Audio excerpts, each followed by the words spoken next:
just like flowed really well. Like I just love it. Just had a nice little feel to it. Speaking of dance moves, we're going to be seeing B dance a little bit later. Want to stick around for that? Zach's Dance Blitz. That's a tease for you. Well, let's go ahead and send things over to Paul Cicala. He was at Del Valle High School where the Conquistadores opened up district play tonight against El Paso. Paul? How's your energy, El Paso, Las Cruces, and Ciudad Juarez? It's no secret that Del Valle High School is one of the power teams right here in the El Paso area that continues to shine every season. And after a big season opening win over Franklin High School, Coach Rudy Contreras and the Conquistadores were hoping to stay unbeaten this evening. Meanwhile, Coach Ray Aguilar Jr. and El Paso High School were gunning for the upset in the Lower Valley. And as the flag would wave in the wind, these Del Valle High School students stood proud with their yellow ribbons representing Childhood Cancer Awareness Month. Meanwhile, Del Valle was a heavy favorite, and I know it's something that I read. I think I read something about it on KBI.com. Who knows? And early on, El Paso was hoping to prove that reading wrong, and on the game's first snap, Christopher Valenzuela breaking off a little something. First down, El Paso High, but Del Valle would force a punt, and on the punt, Ezra Rocha cannot field it, and it'll bounce right into the hands of an El Paso player. He'll be tackled, and the ball is free, and the Tigers, Raiden Lerma recovers, but El Paso couldn't get into the end zone, and back comes Del Valle. Jake Fetty will hit Shelton Fuller. They are both Division I prospects, and Shelton is showing why he is being highly recruited by a number of universities. After that, look at Jake Fetty find Josiah Nunez right on the money, honey. Del Valle jumps ahead by a touchdown and never looks back. The Conquistadores remain unbeaten this young season with the big victory in the Lower Valley. Hey, DVHS, Jerry Nakata, proud alum from DVHS. All right, as everyone knows, tonight is Friday the 13th, and Del Valle is looking scary good, Jerry Nakata. Moving on, keeping it in the Lower Valley, just a tad bit north of Del Valle. It'll be Bel Air High School hosting Socorro. Both the Highlanders and the Bulldogs were hoping to notch their first victory of this young season. And gotta love the passion in the Bel Air student section as the fans would go wild. And Doppler Dave can surely tell you that this white mist is not snow this time of year. No. The student body was throwing up some baby powder, LeBron James style. And from LeBron James style to Tom Brady style, as Trevante Thrasher will find a streaking El Corlanderos, and Socorro would jump ahead by 2 touchdowns. Bel Air could not move the ball, and when Socorro gets it back, check out Noah Guzman barrel forward. I think I can. Yes, I can.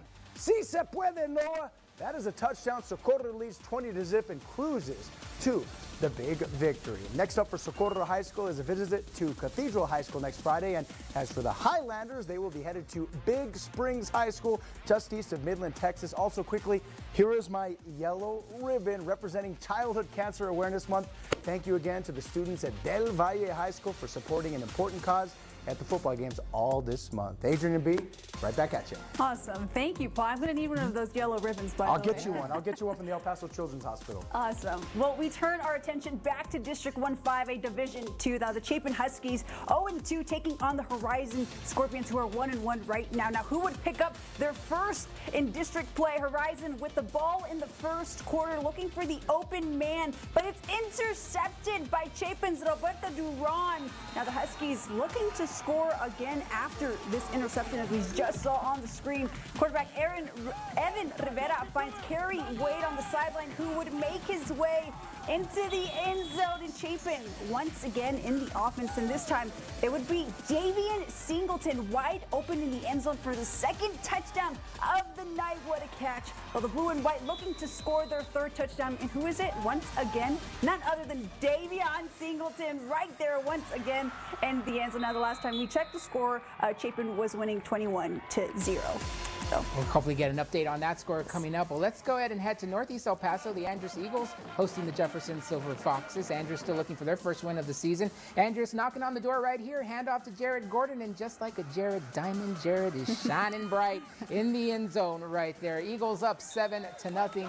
Then later, from the 3-yard line, Andrus, they're going to give it to Marcus Wilson. And hey, Mr. Wilson, got yourself a TD. Andrus up 14-0. Everything going right for the Eagles, even on special teams, because take a look at what happens right here. Jefferson going to punt the ball, and Andrus says, no, not so fast. They block it. and it's going to be a scoop and score on the other side of that. That's going to make it 21-0. Andrews rolling, and the Eagles get their first win of the season, and no better way to do it in district play. Final score from Andrews High School. Let's see if we could pop it up here. It was a big-time win for Andrews today.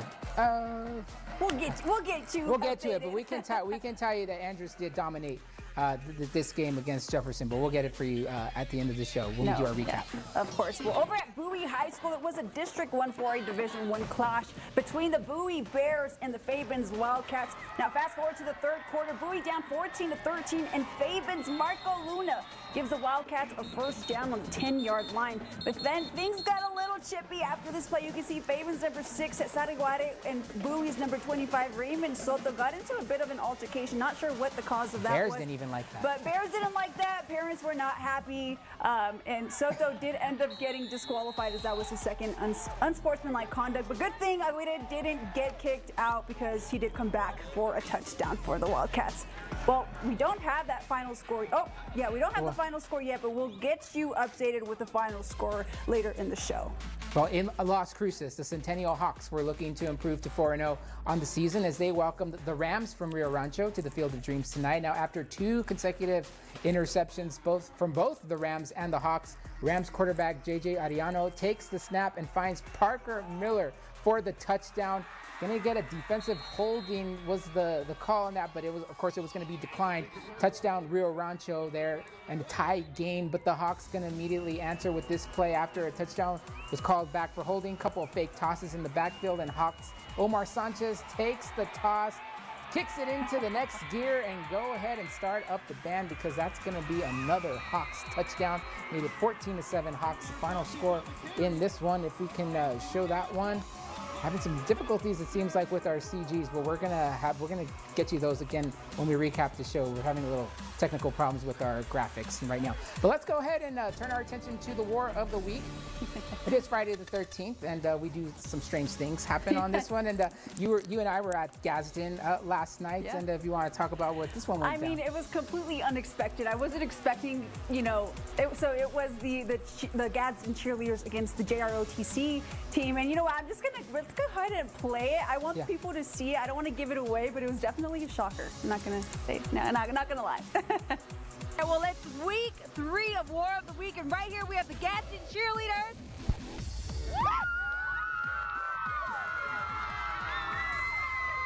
All right, and then on the other side we have the JROTC squad.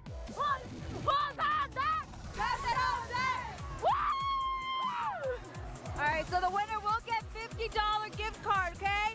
Ready? 3, 2, 1, go! Oh, the cheerleader's gonna take it. The cheerleader just took it. Oh my goodness!